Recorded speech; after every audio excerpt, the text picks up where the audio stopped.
ambag po sinabi kami. ng Pangulo na 4 days? Bakit kayo kinalahati pa yung 4 days?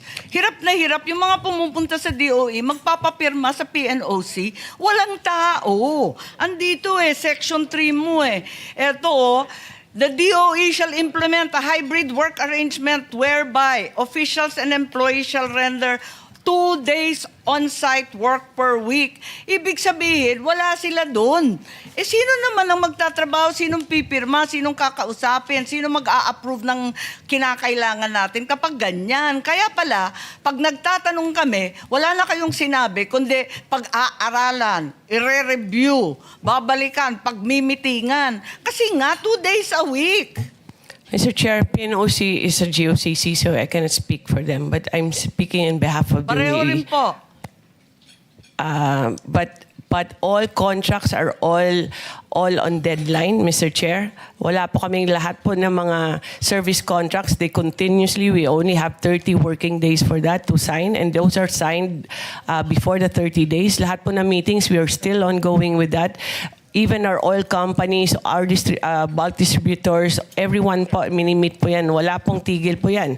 Even on Friday, we have, I have 6 meetings with all the LGUs, and that doesn't stop us from working.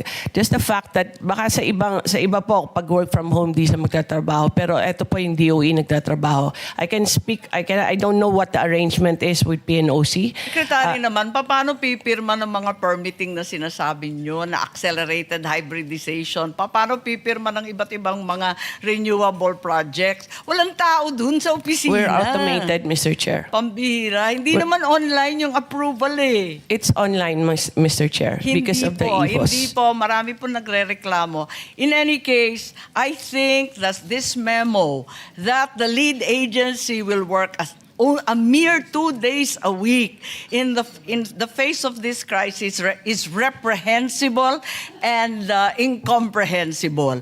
Talaga naman habang ang taong bayan ay hirap na hirap, ang ating mga mangingisda ay naghihikahos, ang presyo ng pagkain at ang langis ay hindi ubos maisip, abay walang pakialam ang DOE at sila ay nagbabakasyon 2 araw sa 1 linggo ang pasukan. Yun lang ang masasabi ko. Maraming salamat po.